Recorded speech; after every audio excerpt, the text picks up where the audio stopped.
ערב טוב לכולן.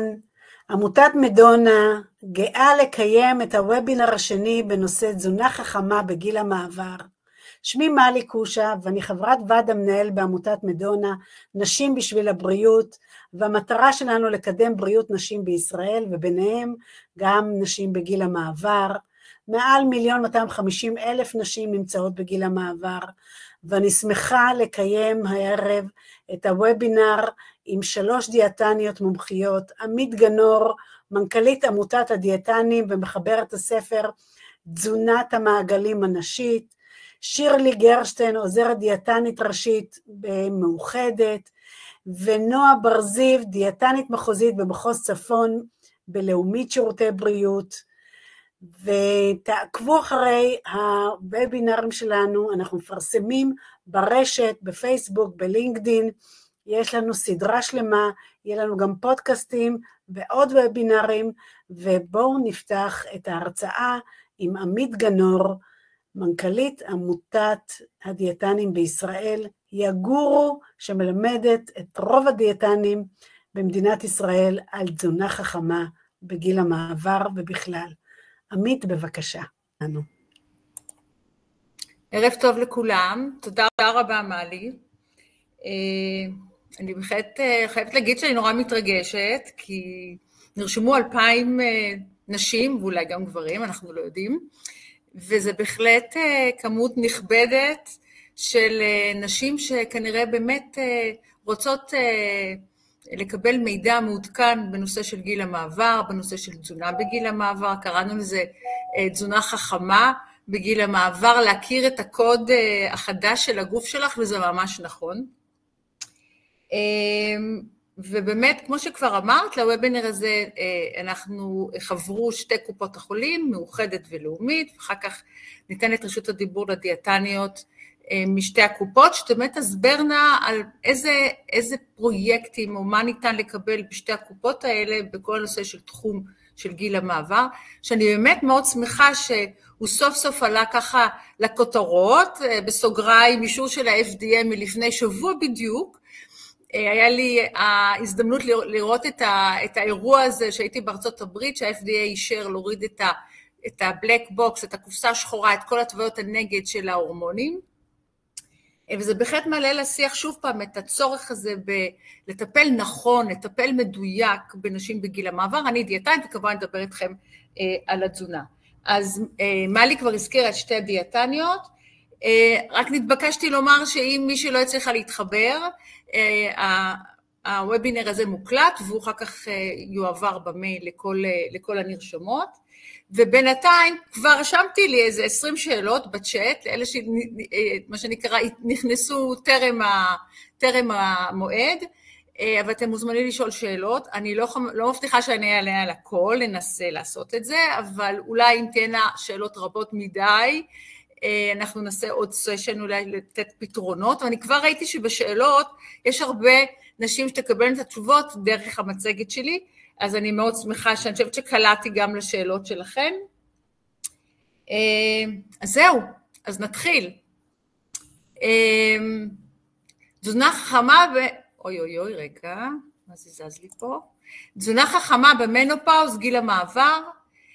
אז כמו שמלי כבר הציגה אותי, אני דיאטנית קלינית, מנכ"לית עמותת הדיאטנים והתזונאים בישראל, מרצה בחוג ליסוד באוניברסיטת תל אביב, וחברת ועד החברה מודעת מין ומגדר, והשקף הזה, זה השקף שאני תמיד מתחילה איתו, כי זה הילד הרביעי שלי, יש לי 3 ילדים וספר, וזה, עם כל הריון לוקח 9 חודשים, אז הריון של הספר הזה היה 9 שנים, והוא מדבר על תזונת נשים, הוא מדבר לא על דיאטה, אלא על תזונה או אתגרי התזונה של הנשים במעגלי החיים שלהם, וכמובן במעגל החיים של האישה יש כמובן את גיל הפרימנופאוז, או המנופאוז שאנחנו נדבר עליו. אם אנחנו מסתכלים רגע, לא עובר לי, יופי. זה בעצם הרציונל של הספר שמתאר את הצרכים התזונתיים, את האתגרים התזונתיים של נשים, כמו שאמרנו, בכל תחנות החיים, מהילדות, התבגרות, תחנת הפריון, הריון, פרימנופאוז, מנופאוז, ותחנת גיל הזהב, וכמובן נשים כמו נשים, בגיל הפריון יש לנו את המעגל החודשי, שגם פה יש צרכים מיוחדים, לפחות בתקופת ה-PMS, בתסמונת הטרום-ויסטית, ועוד מעגלים שהכנסתי בתחום של התזונה במשך היום, התזונה הכרונונוטרישן מה שנקרא, וגם בעונות השנה. אז אנחנו שם, כמו עם זכוכית המגדלת הזאת, נעשה זום אין לתוך תקופת הפרימנופאוז והמנופאוז. טוב, משום מה לא עובר לי, אני אעשה ככה, לא עובר השקף. תודה. אז מנופאוז, גיל המעבר, שפעם קראו לו גיל הבלוט, אבל בכלל לא נזכיר את המילה הזאת, כי היא עושה לכולנו לא נעים. אני נורא אוהבת את השקף הזה, כי בעצם לקחתי את המנופאוז וחילקתי אותו ל3 מילים, מנופאוז, זה בדיוק מתאר את הנשים שהן נכנסות לגיל המעבר בגיל 51, 52 בממוצע עולמי, ותסתכלו ככה ברקע של השקף, אתם רואים את כל האתלטיות בגיל המעבר שזכו במדליות זהב, אין בריצה ואין בקפיצה ואין בחתירה וברכיבת סוסים, זאת אומרת, אין ספק שאנחנו לא כולנו מתחרות אולימפיות, אבל אנחנו לא מתכוונות לנוח, זה לא גיל של לנוח, זה גיל של המשך, גיל של פרק ב' בקטע של קריירה, בקטע של באמת תקופה אחרת בחיים, ואנחנו פה היום נבין איזה אפקטים פיזיולוגיים, הורמונליים קורים לנו, ומה זה מביא איתם גם בקטע של הבריאות וגם בקטע של הנראות, שהנושא של ההשמנה עלתה כחוט השני בכל השאלות שלכן, מה עושים עם ההשמנה, וזה בהחלט משהו שהוא משמעותי מאוד. טוב, אני לא מצליחה להעביר שקפים, סורי. לא זז, יופי. אז כדי ככה לסדר, לעשות לנו קו של כולנו, שנהיה כולנו מתודרים באותו עניין, לפני שמגיעים למנופאוז, לפני שמגיעים לגיל המעבר, יש לנו עוד 2 תקופות. אחת זה פרה-מנופאוז, לא פרי, פרס, תשימו לב לעמודה השמאלית, זה בעצם אנשים עדיין בגיל הפריון, יש עדיין מחזורים, אבל הם סדירים כן או לא, יש שינויים הורמונליים שמתחילים רק להיווצר, אך הם עדיין עוד לא מתבטאים. זו תקופה שלא כל כך מתייחסים אליה בספרות, אבל שתדעו שהיא קיימת. זאת אומרת, זה גם כבר יכול להיות בסוף שנות ה-30, בסוף אמצע תחילת שנות ה-40, זה מאוד, תדעו לכם שבתחום הזה של גיל מעבר, או בכלל ברפואת נשים בתחום הזה, זה כל כך אישי וזה כל כך סובייקטיבי, שאין שום דבר של כולן. התקופה הבאה, היא אחת התקופות, המאוד מאתגרות, ולמה? היא נקראת פרימנופאוז. קודם כל, היא יכולה לנוע בין 8 ל-10 שנים עד המנופאוז. זאת אומרת, אישה יכולה להיכנס לפרימנופאוז בגיל 42, 43, כאשר המנופאוז נניח היא 51, 52, ויש כל כך הרבה סימפטומים שאנשים ממש לא יודעות למה לשייך אותם. אז זה קודם כל מתבטא בירידה באסטרוגן,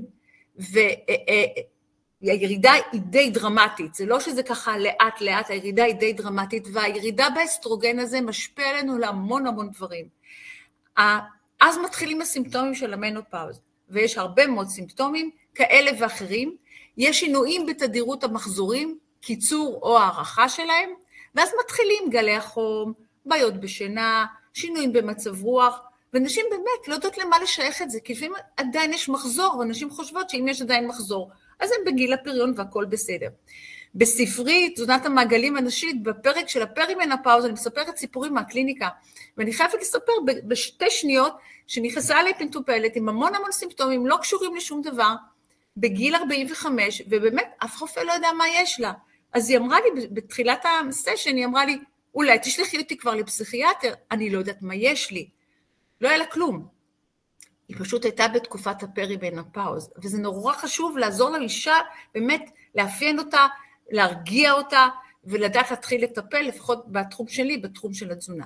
מנופאוז, טווח גילאים בין 45 ל-55, גיל ממוצע 51-52, ההגדרה, לא צריכים שום בדיקות דם, ההגדרה היא שנה ללא מחזור. אחת הבעיות שקיימות, באמת נשים שיש להם התקן תוך רחמי מירנה, שאין להם מחזורים, באמת לא יודעות, ואז באמת נדרשות בדיקות דם, אבל בגדול מי שאין לה, פשוט שנה ללא מחזור, את נכנס לתקופת הגיל המעבר. שימו לב כמה סימפטומים יש, ויש עוד יותר, זה מה שנכנס בשקף, אבל מה שבאמת נורא מאוד מאפיין את הגיל.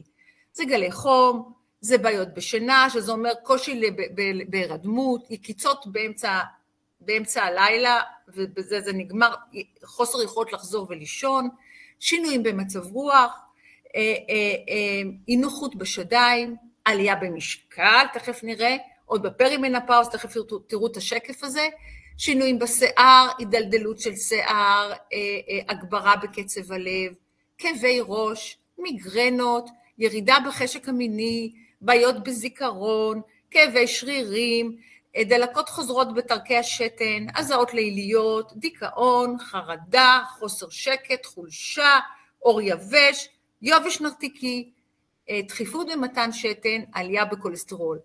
יש עוד, ונראה לי שזה מספיק. זאת אומרת, צריכים להבין שהגיל הזה, התקופה הזאת, היא קודם כל גורמת לירידה באיכות החיים. קודם כל ירידה באיכות החיים, ותכף נראה גם איך היא גם משפיעה לנו על הבריאות ממש.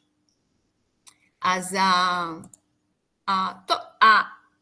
גלי חום תמיד קשורים עם גיל המעבר, אבל זה לא בהכרח. הייתה פעם מטופלת שאמרה, שהלכה לרופאה ואמרה שיש לה את כל תסמינים מה שקראתם קודם, אבל אין לה גלי חום, אז הרופאה לא כל כך הבינה אם זה באמת גיל המעבר, זאת אומרת, לא חייב להיות הכל. אישה יכולה פשוט לבוא ולהגיד, תקשיבי, אני לא במשבצת שלי, תקשיבי, זה לא אני, משהו עובר עליי, מיד להרים דגל ולהגיד, אולי את נכנסת לפרימנופאוז, אולי את במנופאוז. אם נסתכל באמת עכשיו קצת על ההיבט הבריאותי של העניין, אז תסתכלו בשקף הזה, אנחנו רואים את כל מעגל החיים ואת כל המחלות שמתחילות להתלוות לנו בגיל הזה. זאת אומרת, אנחנו בפרימנופאוז, זה יכול להיות 45, 46, 78, גיל 50, מנופאוז, אנחנו מתחילות, אני אומרת, בפרימנופאוז, לוקחות תיגה ומתחילות לאסוף כל מיני גורמי סיכון קטנים למחלות שאתם רואים פה בצד ימין. יש לנו עלייה בסרטן, עלייה בדמנציה ובדיכאון, עלייה בשכיחות של אוסטאופורוזיס, ועלייה כמובן במחלות לב וכלי דם. אז מה זה מתבטא? זה פתאום שהלחץ דם שלי הוא לא 120-80, הוא טיפה יותר, שהסוכר בצום הוא לא בדיוק כמו שהיה, שה-A1C הוא קצת חרג באיזה נקודה 1 או 2, לא היסטרי, זה לא סכרת, אבל זה לא בדיוק כמו שהיה קודם, ובעצם ככה אנחנו עם הגיל, מעלות לנו את גורמי הסיכון למחלות לב וכלי דם, הסינדרום המטאבולי, שהוא בהחלט משמעותי בקרב נשים, ואסור לנו לזלזל בו. אז תסתכלו, אלה המערכות שבאמת סובלות בגיל המנופאוז. זה מערכת העצם, אוסטאופניה ואוסטאופורוזיס, שזה דלדול מסת העצם, שעלולה להביא כמובן לשברים ובאמת לסכנה. דמנציה ואלצהיימר, המוח מושפע מאוד מירידה באסטרוגן, כל המערכות האלה מושפעות מהירידה באסטרוגן. דמנציה ואלצהיימר, הלב, כלי דם ולב, וגם קצת מערכת העיכול. ב-2021 פורסם בלנסט, שזה עיתון רפואי מאוד מאוד ידוע, גורמי סיכון למחלות וכלי דם בקרב נשים. היה לי הכבוד לפני 10 שנים לעבוד במכון לבריאות לב האישה בהדסה עין כרם, ומאז אני מאוד מאוד בתחום הזה של מחלות לב בקרב נשים, לא גברים, נשים, לעשות את ההבדל. אני חושבת שהרבה מאוד, גם בקהל הרחב, חושבים שלב זה רק עניין של גברים, ונשים אין להם שום עניין, הן לא קשורות לזה. נשים קשורות עם סרטן שד, אולי עם סרטן מעי הגס, אבל הלב כאילו, זה לא שייך לסביבה שלי, זה ממש לא מדבר אליי וזה ממש לא מדויק. שימו לב שיש כמה גורמי סיכון למחלות לב, חילקו את זה לשלוש קטגוריות, אחת זה קטגוריה של נשים וגברים ביחד, זאת אומרת, זה גורמי סיכון גם לגברים וגם לנשים, שזה סכרת והפרעה בשומנים, והשמנה, ואורח חיים יושבני, ועישון וכן הלאה, שזה תמיד ידענו, זה לא חדש, אבל אנחנו יודעים שגם יש גורמי סיכון למחלות לב וכלי דם, בגלל היותנו נשים, בגלל הסקס שלנו. אז מי שיש לה, מה שנקרא מנופאוז מוקדמת, לא דיברתי על זה, אין זמן לזה, אבל זה נכנסת למנופאוז, לא משנה אם זה גנטי או כירורגי בגיל מתחת ל-40, 37-8, היא בסיכון ללב, מי שיש לה שחלות פוליציסטיות היא בסיכון ללב, מי שיש לה סכרת הריונית היא בסיכון למחלת לב וכלי דם, וכן הלאה וכן הלאה, והם הוסיפו עוד פרמטר, עוד קופסה שלמה של גורמי סיכון, שבכלל מהמקום היותר רגשי, סטרס, סביבה שהיא לחוצה ושהיא עוינת, חוסר אוריינות רפואית, כל הדברים האלה גם גורמים למחלות לב בקרב נשים. והכי מעניין שהבאתי לכם, כי באמת ההרצאה היא צריכה להיות נורא קצרה ומדויקת, זה לדעת שיש, אם תצאו עם זה, כבר מה שנקרא, עשיתי את שלי, יש סימנים שונים להתקף לב אצל נשים לעומת גברים. והרבה פעמים, אם תסתכלו תכף על הסימנים, מתאים לנו לשפעת, לעייפות, אחרי שערכנו 30 יש לארוחת ערב, מאוד דומה, אבל גם שונה. ושים לב לזה. סחרחורת התחושה שבה הכל מסתובב. אי נוחות או לחץ במרכז החזה, שזה מאוד דומה לגברים, אבל זה ארוך או נעלם וחוזר, חיוורון אור חלק ולח, אי יכולת להירדם, שוב, לא בקטנה, אלא משהו באמת שאת מרגישה שזה לא רגיל, זה משהו מאוד מיוחד, גם עייפות, חריגה, לא סתם אני קצת עייפה מיום האתמול, בחילות או הקאות, קוצר נשימה מלווה או שאינו מלווה באי נוחות בחזה, שימו לב, כאב בזרוע, אחת או בשתיהן, כאבים בזרוע, בגב עליון, בצוואר ובלסת. כאבי לסת זה אחד הסימנים של התקף לב בקרב נשים, כמובן עילפון, התכסות בזה הכרה. זאת אומרת, בקטעים האלה, מה שנקרא מיד ללכת, לא לחכות, יש לזה הרבה מחקרים ועבודות שנשים פשוט עד שמגיעות למיון עם התקף לב, לוקח זמן ולב כמה שיותר מהר, יותר חשוב, יכול להציל חיים. ואם חשבתם שנשים לא מתות מלב, אז הנה הנתונים. ב-2016 ונקפוץ כבר לשנת 2020, 5,400 מקרי מוות, זה מנתוני הלמ"ס, מקרי מוות בקרב נשים, 5,400 בול אותו דבר, מקרי מוות בקרב גברים, זאת אומרת, יש תמותה זהה. מה ההבדל בין התמותה בגברים ונשים מחלות לב בישראל, וגם בעולם כולו? הזמן, גברים הם בסיכון מגיל 40, ואצל נשים זה ב10 שנים אחרי גיל המנופאוז. זאת אומרת, אם גיל המנופאוז זה בגיל 50, בגיל 60 מתחילים המחלות לב, אצל גברים זה הרבה יותר קודם. אז אנחנו בסוף מתות אותו דבר באחוזים, אבל במה שנקרא קצת יותר מאוחר. ואנחנו מדברים על איך אני שומרת על הלב שלי בגיל המעבר, אז כמובן, אני צריכה לשמור על הסינדרום המטאבולי, ופה הגעתי לליבת הנושא שמעניין את כולנו, חוץ מהבריאות גם הנראות, השמנה, לטפל בסוכר, שלא יהיה סכרת, אם זה טרום סכרת, להוריד את הטרום סכרת, את היתר לחץ דם, את הטריגליצרידים, את הכולסטרול הנמוך, כמובן עישון, כולסטרול גבוה, שתכף נסביר לכם איך זה קורה, והיעדר פעילות גופנית. אז אם בהשמנה עסקינן, זה מה שנקרא השמנת האישה היא השמנה אגסית, כולנו מכירים את זה, והשמנת הגבר היא השמנה תפוחית, בלשון העם, בלשון המקצועי זה נקרא השמנה גינואידית, והשמנה צנטרלית, ותראו מה קורה לנו בגיל המעבר, אנחנו הופכות מאגסים לתפוחים,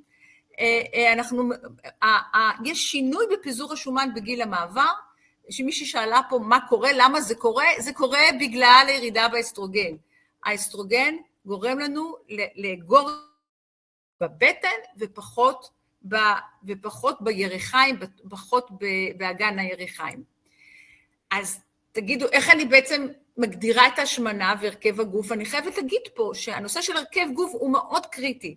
בגיידליין, בנייר עמדה האחרון שקראתי על גיל מעבר, הם פעם ראשונה אומרים, זה לא רק משקל וזה לא רק BMI, תבדקו את הרכב הגוף. זאת אומרת, סוף סוף אנחנו כבר עושים את זה הרבה זמן.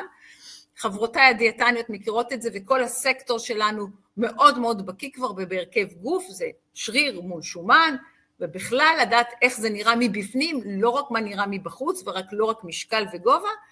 אז בואו תראו איך בודקים, זה ה-BMI שכולם מכירים, זה משקל חלקי גובה בריבוע, במטרים, BMI תקין, איך כולנו מכירים, זה עדיין המדד שמשתמשים ברפואה, והוא כרגע לא להשתנה, אבל יש הרבה עוד מחקרים שסוף סוף מכניסים גם את הרכב הגוף עצמו, והרכב גוף, כמובן אפשר למדוד השמנה צנטרלית אפילו בסנטימטר בכל בית, בכל מרפאה, מעל 88 סנטימטר נשים, אנחנו מדברים על השמנה צנטרלית אצל נשים, וזה המכשיר הכי מדויק, רק שתדעו, מי שרוצה לדעת את הרכב הגוף שלו, המדויק, כמה שריר, כמה שומן יש לו, הוא צריך ללכת לעשות בדיקה בדקסה. דקסה זה אותו מכשיר שגם בודק את צפיפות העצם שלנו, הוא לא מסוכן, זאת אומרת, זה לא קרינה, זה לא רנטגן, זה לא שום קרינה של CT או גם לא MRI, זה פשוט בודק, ב5 דקות יש לכם את הרכב הגוף, וזה נורא חשוב לדעת, אחרי דיאטה שאני עושה, או אחרי שינוי תזונתי שאני עושה, איך השתנה לי הרכב הגוף, כן? לא רק המשקל, המשקל היום לא אומר לנו כלום, אפשר לרדת יופי בשריר, ואז עשינו יותר רע מאשר טוב. אז למה אני עולה דווקא בגיל המעבר? פה כותבות נשים שאני כל כך מתחברת אליהן, וזה באמת הקליניקה שלי, כל הם מגיעות אישה ואומרת, אני לא מבינה למה אני עולה במשקל, אני אוכלת אותו דבר. אז זהו, שאי אפשר לאכול אותו דבר בגיל המעבר, כדי להישאר באותו משקל, זאת אומרת, צריכים להיות הרבה יותר מדויקים בגיל הזה. ואני חייבת להיות אופטימית ולומר לכם, שזה בהחלט אפשרי. זה שיש הרבה מאוד גורמים שמפריעים לנו, וזה שזה יכול לקחת הרבה יותר זמן מאשר בגיל 30 שעשינו דיאטה, זה נכון, אבל זה בהחלט אפשרי.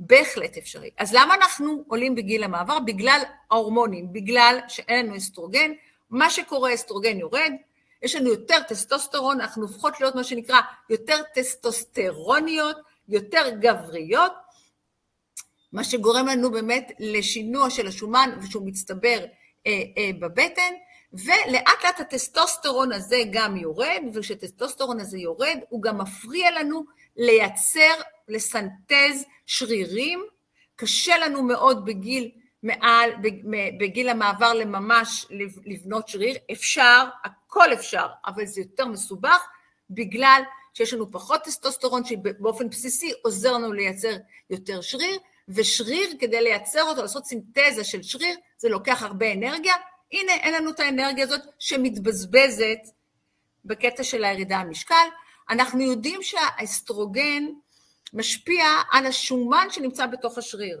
השומן שנמצא בתוך השריר כשיש אסטרוגן, שאנחנו בגיל הפריון, מצליח להיות חומר דלק לשריר, אומר לו בוא, תהיה זמין לי, השריר משתמש בו, ואז הוא מנצל את השומן בתוך השריר למטרותיו הוא, כאשר אין לי אסטרוגן, אין לי אפשרות של השומן הזה להיות מנוצל על ידי השריר למטרות אנרגיה, לכן השומן הזה נשאר בתוך השריר, ואנחנו לא מצליחים פשוט לנצל אותו. זו עוד סיבה של השמנה, של ירידה בקצב חילוף חומרים בסיסי, בערך 400 קלוריות ליום. זאת אומרת, טוב, מה זה לא, אבל תעשו אקסטרפולציות, 400 כפול 365 יום, כפול שנים, נשים עולות במשקל בלי לשנות ממש את התזונה שלהם. זאת אומרת, בגיל הזה צריכים לעשות הרבה יותר דיוקים, צריכים בדיוק לבדוק ולהתאים את אורח החיים החדש לגיל. רמות לפטין משתנות, זה הורמונים שקשורים עם רעב ושובע, הן משתנות, הן יורדות, הן עולות, הן בדרך כלל יורדות, ואז הן משנות לנו את כל מנגנוני הרעב ושובע, שאנחנו בדרך כלל היינו, מה שנקרא, מתנהגים לפיהם, וזה גורם יותר לאכילה נשנושית וכן הלאה. מה שאנחנו כן יודעים שבאמת הורמונים, ניכנס לזה או לצריך אחר כך בתשובות, הורמונים שנותנים הורמונים חלופיים, אנחנו מצליחים קודם כל קצת למנוע את השינוע של השומן מהירכיים לבטן, למנוע את השינוי הזה בפיזור השומן, וגם בהחלט עוזר להפחתת כבד שומני וקצת להשמנה בטנית, אבל זה לא, שימו לב, זה לא עוזר לי בירידה משקל. ההורמונים עושים דברים מצוינים, בירידה משקל הם לא עובדים, ולכן צריכים את הדיאטנים. אז אנחנו פה רואים, תסתכלו, הגרף הזה זה ממחקר אסואן, אחד המחקרים הגדולים שנעשו בתחום של גיל מעבר, אנחנו רואים שנשים עולות במשקל כבר בפרימנופאוז, המנופאוז זה האפס, זה העמודה האפורה, שימו לב, כבר 3-4 שנים טרם המנופאוז, בפרימנופאוז, אני עוד מתבלבלת ולא יודעת איפה אני נמצאת בדיוק, אני עולה במשקל גוף, עולה ב-BMI, ובמקביל יורדת במסת השריר, יורדת בלין בדי מס, יורדת במסת השריר, זאת אומרת, ברור לי שבגיל הזה, אפילו בפרימנופאוז, אני כבר צריכה לדייק בתזונה, ולהפעיל או להתחיל לעשות פעילות גופנית, לא פעם ולא זה, אלא בצורה שאני נועצת ביומן את שיעורי כוח ואת הפעילות האירובית, אני חייבת את זה, בגלל השינויים האלה, על זה דיברנו, ופרט לשינויים הפיזיולוגיים של האסטרוגן, כמו שהראיתי לכם, יש לנו עוד פקטורים בגיל הזה. אנחנו בתקופה אחרת, יותר מצבי דחק, יותר דיכאון, יותר חרדה, שינויים במצבי הרוח, הפרעות בשינה, לא כולם לוקחות הורמונים, לא כולם יכולות לקחת הורמונים, יש הפרעות בשינה, זה לא פשוט להתנהל בה עם הפרעה כזאת, יש דימוי גוף נמוך, אל תחשבו שאישה בת 60 לא רוצה שהיא תיראה טוב, זה כולם יודעים שאנחנו רוצות את זה בכל גיל, גם מה שנקרא במנופאוז, תרופות נוגדות דיכאון שנשים לוקחות, מעלות במשקל, אנחנו יודעים את זה, זה אחת התופעות לוואי, וכמובן אכילה רגשית. ובכלל, אנחנו פחות לפעמים מבשלות, וילדים מחוץ לבית, כל הקונסטלציה של הבית משתנה, פחות מבשלות, יש כאלה שפחות עושות פעילות גופנית, יותר הולכות לראות סרטים, יותר חברות, יותר אכילה בחוץ, זה ממש כאילו, אנחנו כבר באופרה אחרת, וכמה זמן? לפחות 30 שנה. צריכת אלכוהול, מילה צריכת אלכוהול, אנחנו יודעים שזה בטח לא בריא, אני יכולה להגיד לכם, ואני רואה את זה גם בכתובים, כאילו גם בספרות וגם אצלי בקליניקה, שהרבה נשים, בכמעט כל הגילאים, מסיימות ערב עם כוס יין. אז כוס יין, קודם כל זה קלוריות, זה לא מים אדומים, זה קלוריות, וזה אלכוהול, שאלכוהול כרגע היום ממש ממש לא מומלץ, ובטח לא מומלץ בתחום של סרטן שד, אנחנו לא ממליצים על אלכוהול כדי למנוע, הוא גורם, בקיצור, הוא גורם, אחד הגורמים לסרטן שד, מעל צריכה, זה, המלצות חדשות עוד לא יצאו, ממש עכשיו נכתבות, אבל דיברו על לא יותר ממנה של פורשן, זאת אומרת כוס ביום, לא יותר. ושאלו באמת, היו חוקרים, אוקיי, אז מה הדיאטה המומלצת? מה צריך לעשות כדי לרדת משקל בגיל מעבר? עשו כל מיני דיאטות עשירות בחלבון ודלות בחלבון, ועשירות בשומן, וחסכתי לכם את כל, כי בסופו של דבר לא מצאו שום דבר, אין הבדל בהרכב של הדיאטה, אין הבדל בתמהיל, רב חלבון, דל חלבון, רב שומן, אנחנו יודעים היום חד משמעית שצריכים הרבה חלבון, אבל המחקרים ניסו למצוא מה מיוחד, אין מיוחד. מה שכן אנחנו יודעים באופן חד משמעי, שהדיאטה המומלצת מבחינת ההרכב שלה, הגולד סטנדרט היום הרפואי זה דיאטה ים תיכונית, היא דיאטה נבחרת, כי היא הוכחה בעשרות ומאות מחקרים, שהיא מומלצת לכל המחלות הקרדיומטבוליות, מחלות לב וכן הלאה, והיא הכי מומלצת. עכשיו, איך בונים אותה בפנים? זה אותה האומנות שלנו, אבל בגדול ים תיכונית. מה היא מכילה? כמו שאתם רואים בתמונה, אנטי-אוקסידנטים, חומרים אנטי-דלקתיים שבאים מהירקות ומהפירות ומהקטניות לפעמים, ויש לנו אפילו, ארגון הלב האמריקאי ממליץ אפילו פעם בשבוע לאכול אוכל צמחוני,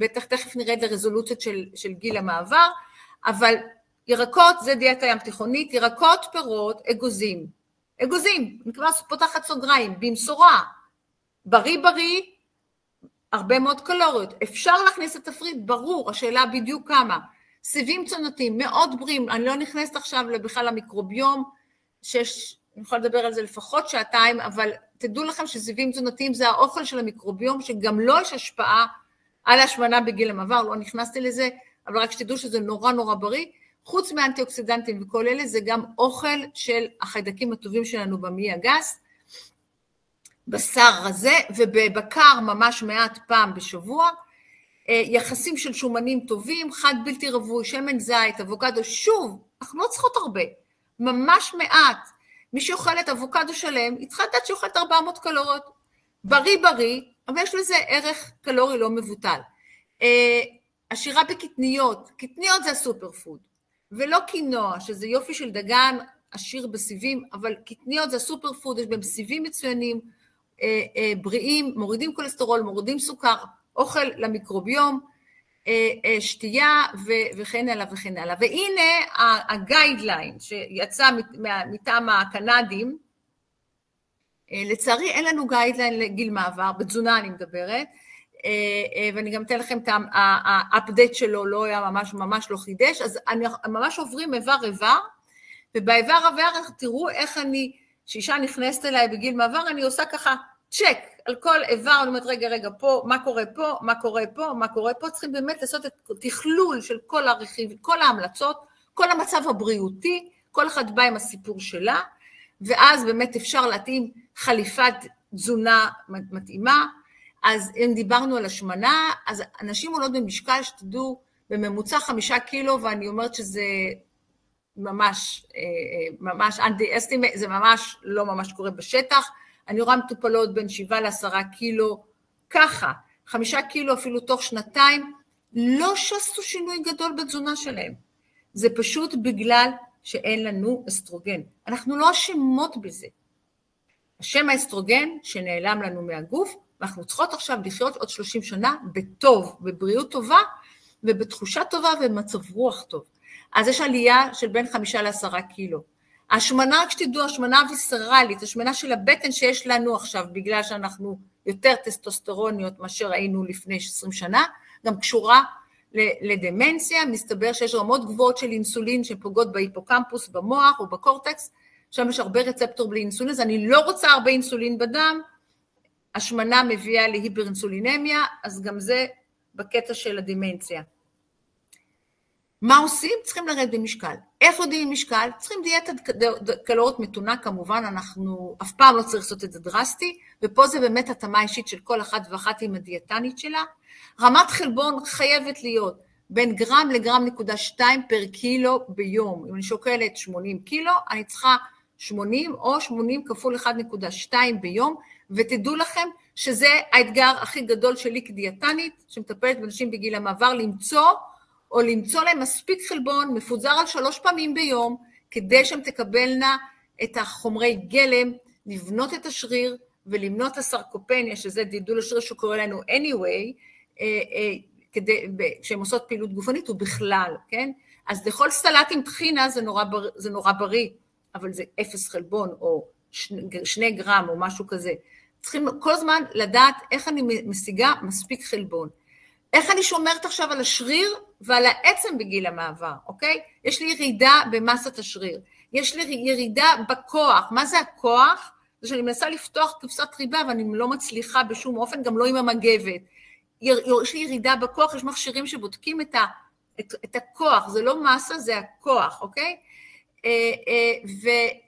והירידה במסת השריר, שדיברנו על הכוח, שמאוד קשה לסנטז אותה, היא גם סיכון לשברים ונפילות. זאת אומרת, השריר שומר לנו גם על הנושא של השברים והנפילות, וכמובן העצם, שצריכים לעשות ולשלוח, יש לי ויכוח, לא משנה, נכנס לזה, הנושא של מתי לשלוח את צפיפות עצם נשים, על פי סל הבריאות זה בגיל 60, ואני חושבת שזה too late, כי אם רוצים לתת הורמונים לצורך מניעת אוסטאופורוזיס, אז בגיל 60, too late, יש חלון הזדמנויות של 10 שנים, וזהו, אסור לתת אחרי 10 שנים מגיל המעבר הורמונים, אז אולי בגיל 50 הם עושים צפיפות עצם, ורואים שאנשים הם באוסטאופניה, שזה לפני אוסטאופורוזיס מתקדמת, היו נותנים כאחד הפתרונות, במקום להגיע לאוסטאופורוזיס, אחר כך לקבל תרופות שהן הרבה יותר קשות מתרופות פשוטות, תרופות משמעותיות. עמית, אני רגע עוצרת אותך, 7:38. בסדר, אני ממש לקראת סיום. אז מה אני צריכה לשמור על מסת השריר והעצם? אני צריכה לשמור על ויטמין D, מספיק, 800 יחידות בינלאומיות ביום, אני מתאספת את זה לפי סטטוס ויטמין D בדם, סידן 1,200 מיליגרם ליום, זה לפי אנמנזה תזונתית, אני יכולה להגיד לאישה כמה מיוחדת ביום, היא לא מגיעה לזה, אנחנו נשתמש בתוסף, אבל לא כל כך מהר, ננסות קודם כל להעלות את האינטק שלה בתפריט, שוב חלבון דיברנו, ומחלות לב וכלי דם דיברנו, אבל הדיאטה ים תיכונית כמו שאמרתי, ולא לשכוח אומגה 3, מאוד חשוב, אם לא מקבלת את זה מדגים, אז לפחות לקבל את זה כתוסף, לפחות גרם פר דיי. קוגניציה דיברנו, ואני עוד פעם אומרת, דיאטה ים תיכונית, זה הגולד סטנדרט שיהיה לנו בראש, זה להיות אצל הירקן לפחות פעם בשבוע, ולקנות את כל הירקות והפירות, עם דגש על שומן רב בלתי רווי, האנטי-אוקסידנטים וויטמינים מקבוצת ה-B, וכמובן D כמו שאמרנו. B12 הייתה המלצה לא חדשה, הם ממליצים ממש על משהו מאוד מאוד מזערי, כל כדור היום שאתם לוקחות של תוסף של B12 הוא 1,000 מיקרוגרם, הם מדברים על 2.4 ליום, אפשר לקחת פעם בשבוע, והכי נכון לטעמי, זה פשוט לתאסף על פי סטטוס B12, יש לנו אפשרות לבדוק בדם, אז נבדוק בדם, לא ניתן סתם. והנה האוכל, מי שרוצה, אתם תקבלו אחר כך את ההקלטה, אז החלבון, סידן, ויטמין, אלה הדגשים, חלבון, חלבון, חלבון. הולכים לאכול, מה החלבון שלי? איך אני אוכל את החלבון שלי? אחר כך את השאר, אז חלבון עם דגש על סידן, ויטמין D, ויטמין B, חומצות שומן אומגה 3 ואל-סיפופה, זה מהמלצות של 2024 מהנוטריאנט, כמה שפחות בשר בקר, שהוא פחות בריא, ואגוזים וכל הדברים האלה, זה נורא בריא, אבל במשורה, ועוד ממש לקראת הסוף, מגנזיום, עוד מינרל מאוד חשוב בגיל המעבר, אתם רואים פה את המגנזיום לאורך מעגל החיים, הוא טוב בכל גיל, בגיל המעבר הוא טוב, גם למחלות לב וכלי דם, גם לעצירות, גם להיפרטנשן, ללחץ דם, גם לשמירה על העצם, עצם צריכה גם מגנזיום, כן? חלבון, סידן, ויטמין D ומגנזיום, הכל צריך להגיע, ופה באמת, כמו שכבר אמרתי, אומנות הטיפול, אתם רואים כמה מכחולים יש פה, הדיאטנית צריכה לעשות את זה, לקחת אנמנזה, זה תשאול רפואי, תזונתי, רגשי, התנהגותי וחברתי, לשים לב לכל המצב הבריאותי, להתאים את התזונה שהיא אוהבת, וכמובן לא לשכוח פעילות גופנית, נורא נורא נורא חשוב, וממש במשפט, כל התסמינים הווזומוטוריים, קרי, גלי חום, הזעות ליליות, אוקיי? שהם מאוד מטרידים, ודרך אגב גם פוגעים במוח, וזה להרצאה נפרדת, לאורך שנים ולאורך זמן, אם זה, הטיפול הכי טוב, זה כתוב בגיידליין הזה, זה הורמונים. אבל מי שלא רוצה ולא יכול, בדקו איזה תוספי תזונה יכולים לעזור לתסמיני גיל המעבר שהם לא הורמונליים, אז מה שעוזר זה ירידה במשקל, מה שעוזר זה CBT, מה שעוזר זה היפנוזה קלינית, עוזר תרופות SSRI, ציפרלקס ודומיהם, ועוד כל מיני תרופות, ותרופה האחרונה שנכנסה לשוק שנקראת ואוזה, שהיא באמת נוירוקינין בי אנטגוניסט, היא עובדת על המוח, על מרכז החום במוח, וממש עוזרת בנושא של גלי חום.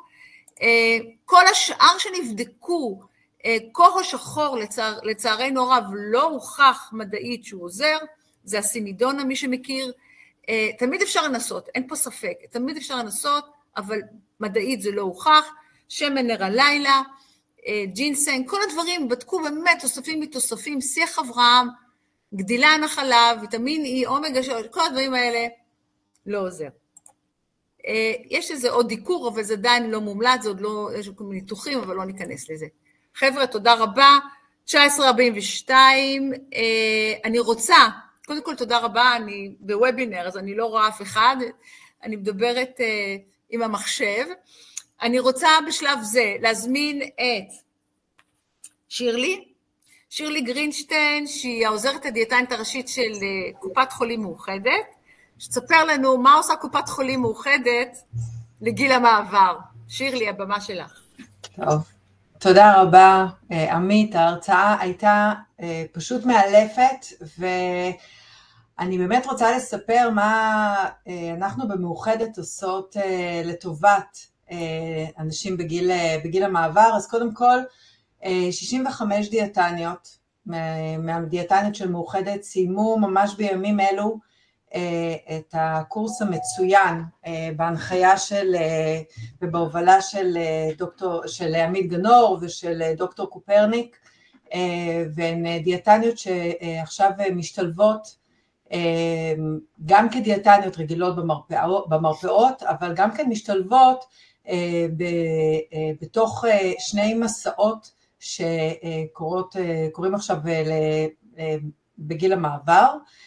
המסע הראשון זה מסע גיל המעבר, שבעצם הוא ייעודי לנשים החל מגיל 45, שלא התחילו טיפול, לא הובחנו עדיין בגיל המעבר או בפרמנופאוזה או פרימנופאוזה, והן בעצם מקבלות SMS, בעצם יש פנייה יזומה שמאוחדת אליהן, הן מקבלות SMS, ובהתאמה אישית, אחרי שהן מילאו שאלון שמתייחס לתסמינים, הן בעצם מקבלות הפניה ישירה לרופא נשים או רופא משפחה שעבר הכשרה לתחום, וגם כן לאחות, ואנחנו הולכות בעצם להשתלב בתוך התחום הזה, כיוון שעכשיו אותם רופאים ידעו טוב מאוד אל מי להפנות, והמסע הנוסף שקורה, ונעשה איזשהו, זה התחיל כפיילוט עבור עובדות מאוחדת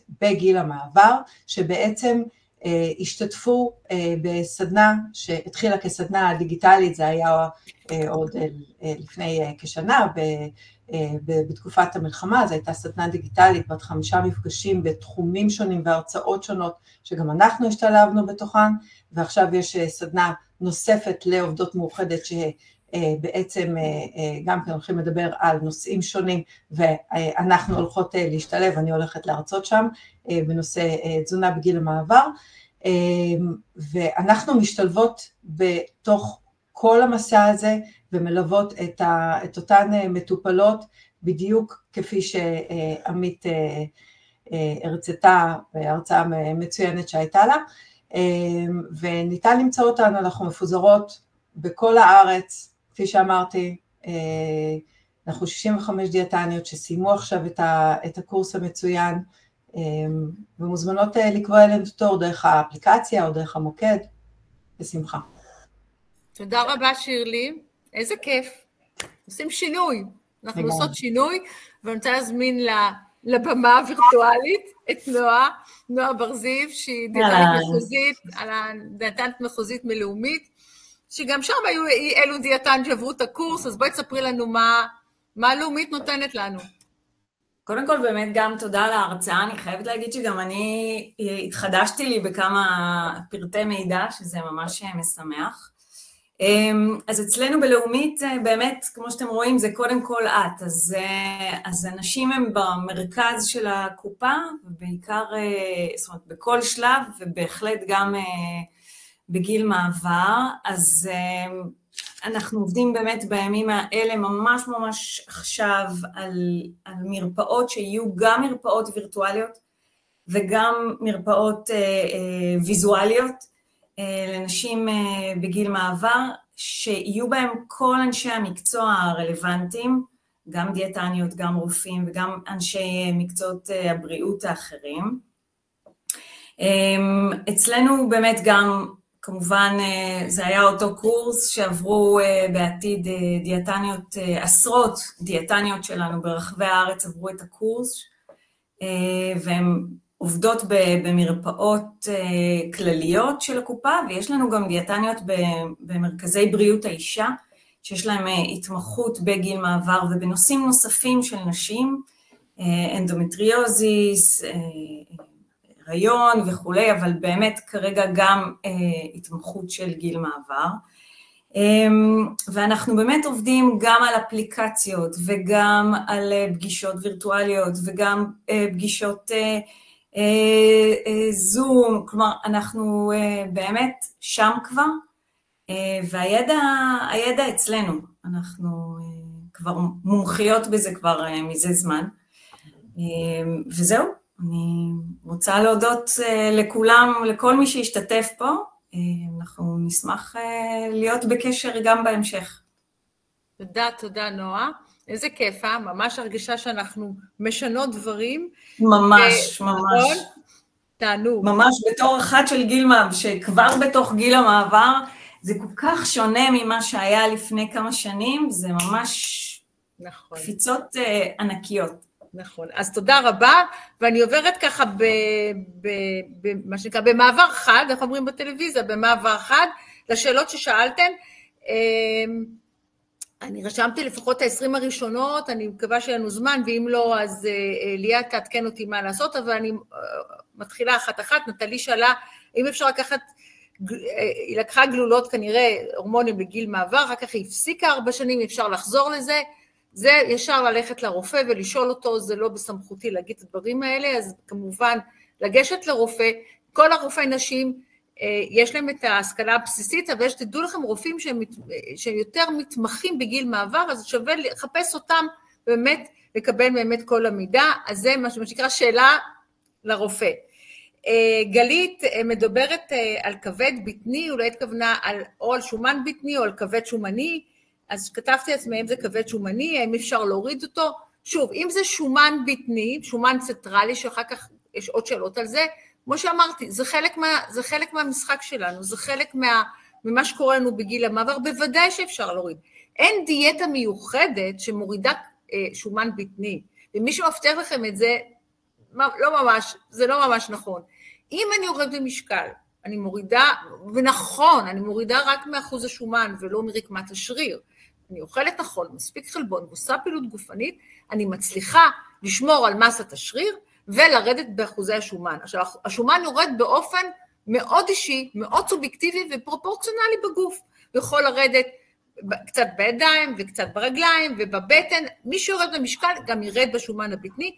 כבד שומני זה משהו אחר, זה הצטברות של השומן הוויסרלי הפנימי על איברים, ופה גם ירידה במשקל עובדת מאוד, וכמובן דיאטה שהיא ללא סוכרים פשוטים, כדי להוריד את הכבד השומני, ודרך אגב גם GLP-1, כל התרופות להרזיה היום, עובדות על כבד שומני, שזאת בשורה מאוד מאוד טובה, כי אין תרופה לכבד שומני, והוא בהחלט משהו שהוא מסוכן.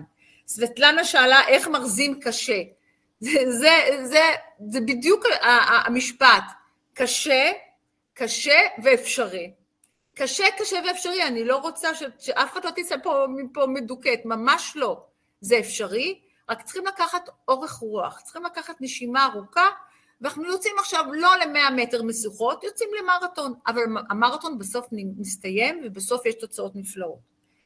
טלי שאלה על שומן בטני, אז אמרתי, האם חייבים תוספים? שוב, אם יש לנו ויטמינים שאנחנו יודעים לבדוק את הסטטוס שלהם בדם, אז השווה, כמו שאמרתי, שווה לתסף אותם בהתאם לסטטוס. אומגה 3 אני לא יכולה לבדוק בדם, אז אני כן ממליצה. מגנזיום גם אני בודקת בדם, הוא לא אינדיקטיבי לרמת המגנזיום בתא, לכן מגנזיום כן שווה לקחת על בסיס יומי. כל הבים, אם אני רואה אישה שלא אוכלת הרבה מאוד רכיבי מזון כאלה ואחרים שיש בבי, אני כן ניתן לבי קומפלקס, לצורך העניין. ויטמין D חובה לקחת, שוב, לתסף בהתאם לבדיקות הדם. זאת אומרת, יש דברים שאפשר להשתמש בבדיקות הדם, ויש דברים שאנחנו לא יכולים לבדוק, אז רואים את האנמנזה, ובכלל, לפי זה, סידן למשל. בדם, אוי ובוי אם הוא לא יהיה תקין, כן? זה בכלל הפרעה בפרתיירואיד. אז סידן, אני עושה אנמנזה, לפחות שבוע ימים, אני עושה ממוצע, אני רואה כמה אישה אוכלת, ופחות או יותר רואה אם היא צריכה להגיע 1,200, אם היא אוכלת 1,800 או 200, אם היא אוכלת 200, אז ברור שאני אתאסף אותה. אבל צריכים להיזהר עם תוספי סידן, כי אנחנו לאחרונה יודעים שסידן בעודף שלוקחים מתוספים בלבד, לא ממזון, יכול לשקוע בעורקים, והוא ממש לא בריא לנו מבחינה לבבית. אז גם זה לשים ככה דגש. הילה שאלה איך מאזנים את ההורמונים. אז ההורמונים, זה משהו של רופא, התזונה לא יכולה לאזן הורמונים, ומי שחושב שתזונה מאזנת הורמונים זה לא נכון, ההורמונים צריכים רק באמת בהתייעצות של רופא, לדעת איך אפשר לאזן את ההורמונים, כמו שאמרתי בפתיח, שה-FDA לפני שבוע בדיוק הוריד את הקופסה השחורה, את כל ההתוויות, אז אני חושבת שנשים היום הסתכלו על ההורמונים אולי קצת בעין אחרת, ויותר פתוחה לשמוע מה יש להורמונים לתת לטובת מערכות הגוף של אנשים בהמשך הגיל.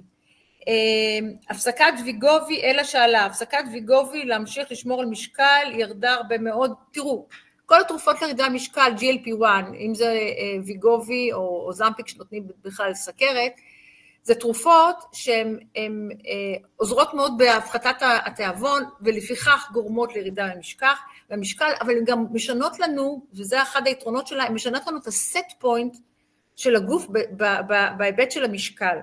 ולכן, ברגע שאני מפסיקה אותם, אז אנחנו בעצם, הסט פוינט חוזר למה שהיה, והגוף כל הזמן רוצה חזרה לעלות במשקל. לכן, אנחנו יודעים שוויגובים רוצים לשמור על האפקט הטוב שלו, ועד עכשיו יש להם אפקטים מצוינים, זה עובד על כבד שומני, זה מוריד במשקל, יצא המחקר הקורד, נדמה לי לא מזמן, משיבה, ששיבה היה שותף מאוד רציני במחקר הזה, הקרדיולוגים, הוא מונע אירועים לבביים, ההורדה במשקל, לא קשר לירידה במשקל, זאת אומרת, היום כבר קרדיולוגים נותנים ויגובי כדי לשמור על הלב, אז יש לו המון תועלות, אז לכן, אפשר אולי לשמור על המשקל, אבל להמשיך לרדת, זה בעייתי אם מפסיקים את התרופה. האם אדם בריא צריך תוספים? שואלת הדס, שוב, אני לא יכולה לענות על זה, אני צריכה לעשות אנמנזה, אני צריכה לראות את הבדיקות דם, זה לא עובד ככה, זה מקצוע אקדמי, עם סטאז' ומבחנים, אז זה לא עובד ככה, צריכים לראות את הבדיקות, צריכים לקחת אנמנזה תזונתית, לראות מה אפשר לעזור או לא, לפעמים לא צריך, ממש לא צריך, לא תמיד צריך.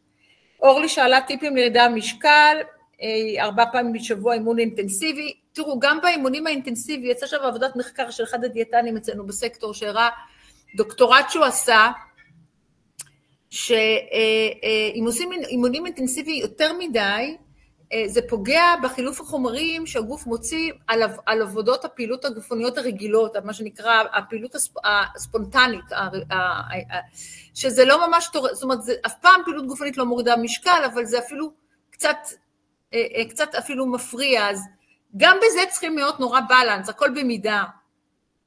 אמר פרופסור גוגנהיים, אבי התזונה הישראלית והיהודית והעברית בארץ ישראל, אז גם בסדר, אבל זה לא צריכים יותר מזה, צריכים ללכת לדיאטנית ובאמת לעשות את הבדיקה של התזונה ולראות מה שם לא בסדר. מירב שאלה, האם רק הורמונים תחליף לתסמינים? אז כמו שאמרתי, בהמלצות בניירות העמדה של הנאמס, שזה האיגוד האירופאי של האמריקאי, North American Menopause Society, הם אומרים ככה, סימפטומים של גיל מעבר, קודם כל הורמונים. מה שהראיתי לכם זה מי שלא רוצה, מי שלא יכולה, יש קונטראינדיקציות, לא כולם יכולות, אז דיברנו על מה עובד, אבל בדרך כלל מי שיכולה לקחת הורמונים זה הפתרון האידיאלי. טלי שאלה, האם הורמונים מורידים במשקל?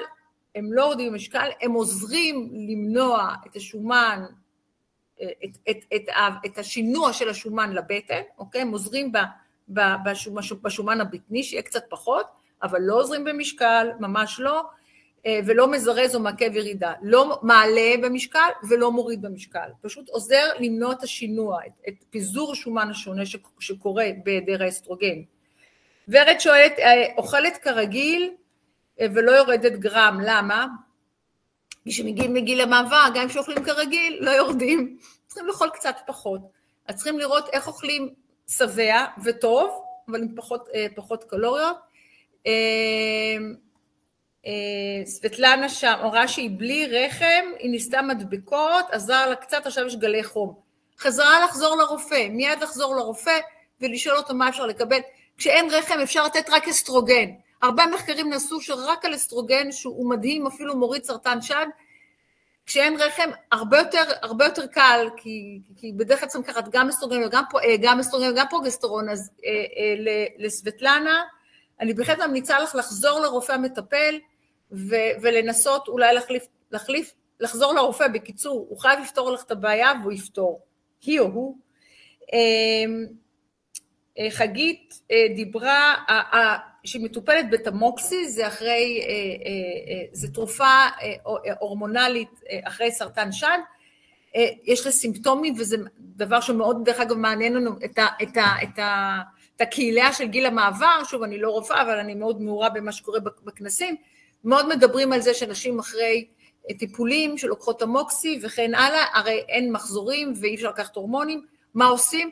אז מה שאני יודעת לפחות מניסיון אישי, שתאביוזה, שזו תרופה שעובדת על מרכז החום במוח, אביוזה האחרונה, האנטגוניסט משהו בי, לא חשוב, היא בהחלט עוזרת, ואני יודעת שיש אונקולוגים שבהחלט מאשרים את זה, כי זה לא קשור בכלל לצ'אנל של הורמונים, זה בכלל עובד במקום אחר. כרמית אמרה, 50 מחזורים סדירים, עייפות ולהיה משקל בשנה האחרונה, אני בגיל מעבר. גם את לא בגיל מעבר, כי יש לך מחזורים סדירים פר הגדרה, את בפרימנופאוז. בדיוק השקף הראשון שראיתי, או בפרימנופאוז, או בפרמנופאוז, בהחלט יש מקום להתייעץ עם רופא גיל או רופאת גיל מעבר. דגנית שאלה אם אבורל זה מדבקת אסטרוגן, רוצה לרדת ולאכול, לדיאטנית, פשוט לדיאטנית, אנחנו יודעות לעשות את זה, אנחנו יודעות להתאים לכל אחת את החליפה שלה. טלי שאלה על תזונה להורדת משקל וכולסטרול, עכשיו תראו, כולסטרול זה נורא מעניין, כולסטרול עולה בגיל המעבר, ולא תלוי בנו, ולא באשמתנו, ולא באשמת התזונה שלנו, ולא באשמת כלום. הכולסטרול עולה אצל המון נשים בגיל המעבר, בגלל שיש ירידה באסטרוגן. אין יותר ייצור של אסטרוגן, אין יותר דרישה של כולסטרול לייצר אסטרוגן. כולסטרול הוא חומר מוצא לאסטרוגן, אז ברגע שאין לי אסטרוגן, הכולסטרול פשוט לא מנוצל, הוא מנוצל להמון דברים אחרים, אבל הוא לא מנוצל לאסטרוגן, הוא פשוט מצטבר. אז זה לא כי אכלתי גלידה ולא כי אכלתי איזה פרוסת עוגה, לא, זה בגלל הירידה באסטרוגן, יש לי כולסטרול. זה לא אומר שאני לא צריכה לטפל בזה כמובן, כי LDL גבוה הוא גורם סיכון, ולכן צריכים לבדוק האם לעשות קלציום סקור, האם ללכת לקבל סטטינים, לא ניכנס לזה, זה עוד הרצאה של שעה, כדי באמת לבדוק אם צריכים לקבל את הטיפול הזה, אבל אין ספק שכולסטרול גבוה זה חלק מהפאטרן שאת רואה, אתם רואות בקליניקה, כי כמעט כל אישה שנייה יש לה כולסטרול גבוה, וצריכים להגיע ל-LDL 100, אלה ההמלצות, כמובן למי שאין גורמי סיכון נוספים וכן הלאה. מיכל קץ, היא דיברה על קריאטין שקשור, משהו על קריאטין, אז קריאטין, מה שאני יודעת, אני לא תזונאית ספורט, אני יודעת שזה קשור עם ביצועים וכוח שריר, מה שאני יודעת מדיאטן ספורט ששאלתי על קריאטין, שאין מספיק evidence based, אין מספיק עדויות מדעיות שבכלל מראות על ה-benefits, על ההצלחות שלו במה שקושרים לו, זה לא קשור לגיל מעבר, זה קשור לעולם של תזונת ספורט, אז מי שרוצה שישאל דיאטנים של ספורט. ורד, אחרי... עמית, גם לי יש כמה שאלות. אוקיי, אז מה עכשיו? יש לי עוד, אז מה... ליאת, מה שאת אומרת? מה עושים? כן, אז תתני עוד 2 שאלות ואז אני אמשיך. טוב. ליאורה שאלה, חלבון כמה? לא, אז ככה. בין גרם לגרם נקודה 2 לאישה שלא עושה פעילות גופנית, שעושה קצת הליכות, שעושה יוגה, פילאטיס, זה נחמד, זה נהדר. מי שעושה אימוני כוח 3 פעמים בשבוע, מי שעושה ספינינג 5 פעמים בשבוע, מי שעושה פעילות 3 פעמים בשבוע ממש משמעותית, אפילו מומלץ לה על פי המחקרים לאכול 1.6 גרם חלבון לקילו משקל. אני שוקלת 70, אני מכפילה 70 כפול 1.6, זה גרם החלבון שאני צריכה לאכול, בחלוקה ל3 פעימות, כמובן גם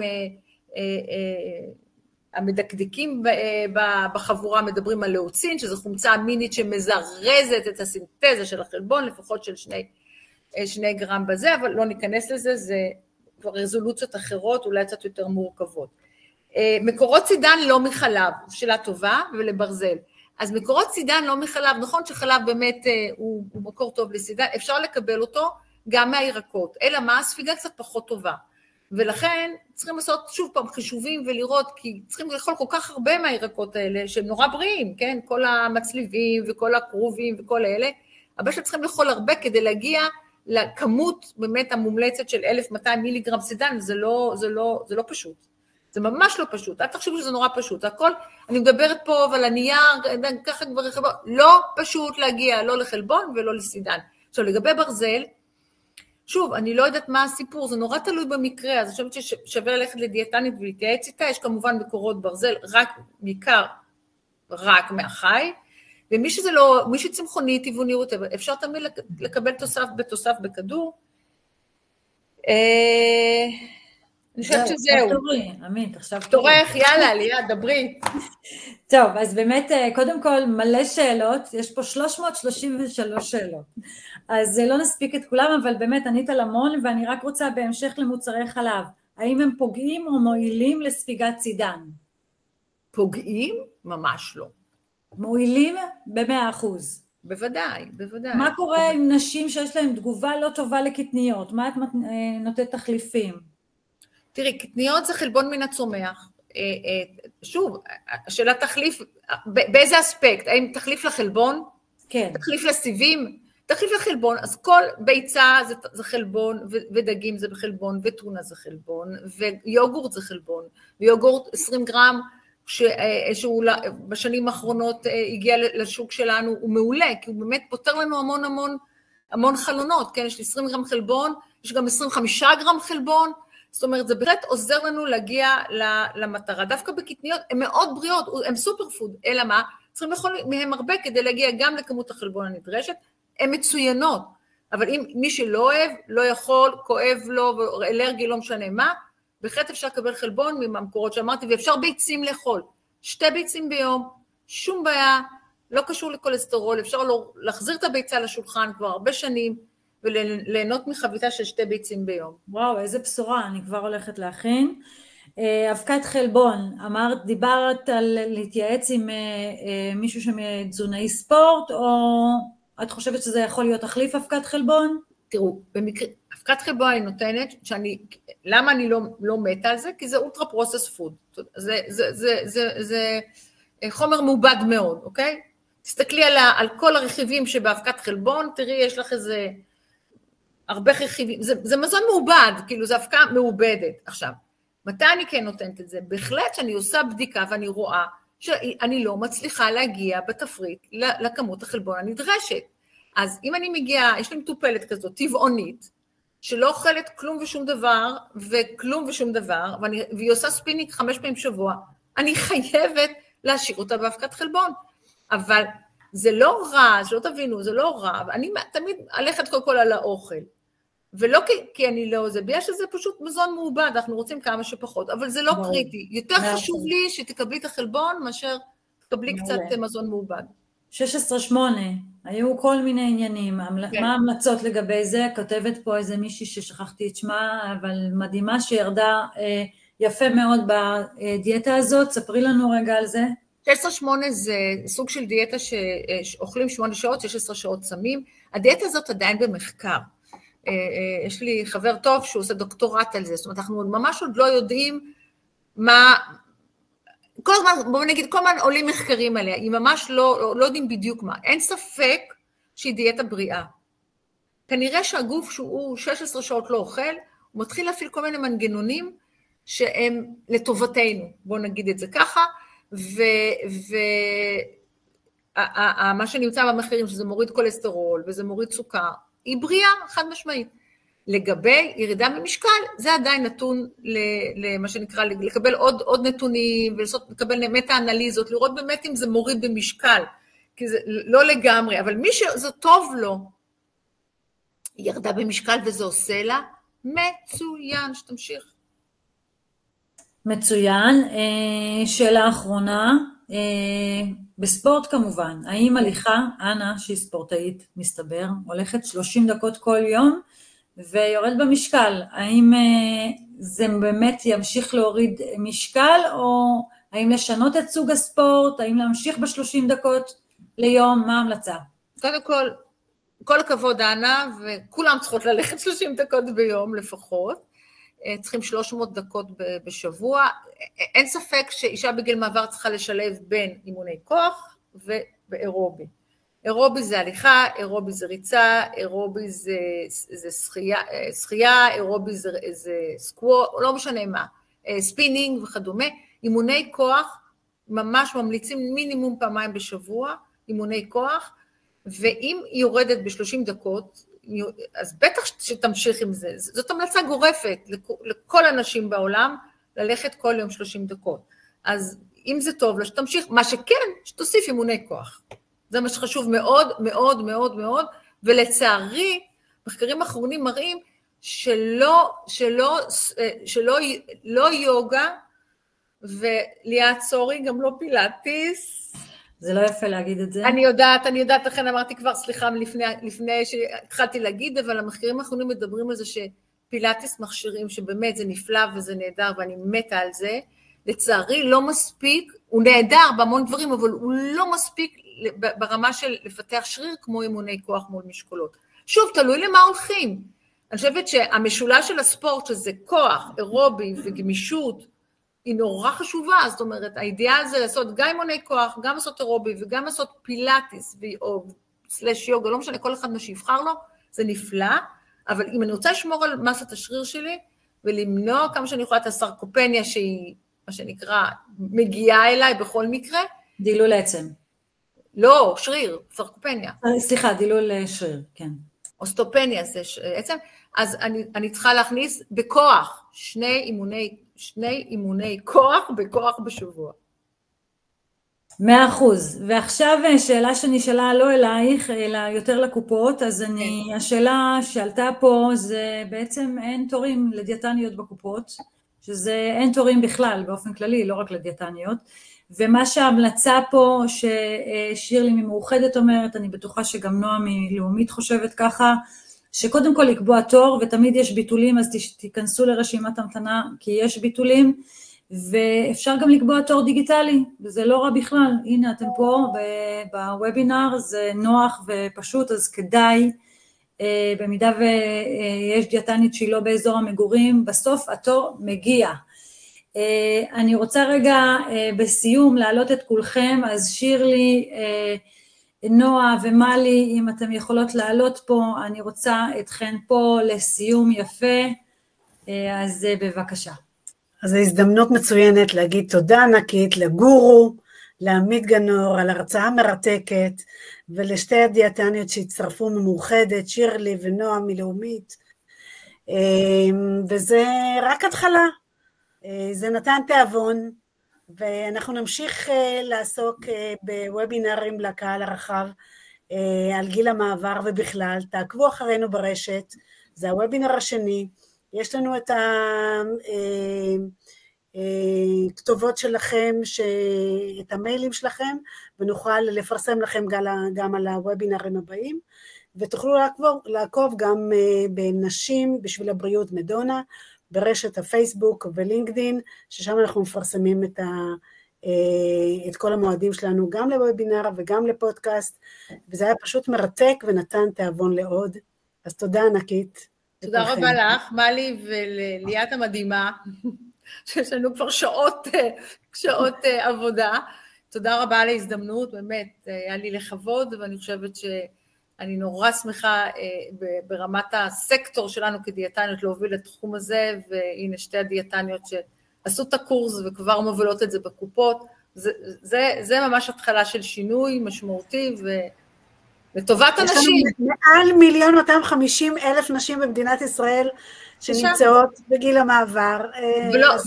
ולא יודעות מספיק. בדיוק. ועוד כמה שלא יודעות על זה, אבל הם שם. בדיוק. אז גם אני בגיל המעבר, והמלצות חשובות, והנה מחר בבוקר אני קמה לחתור. כל הכבוד. כל הכבוד, מלי. קיבלת פעמיים צ'ק, חט.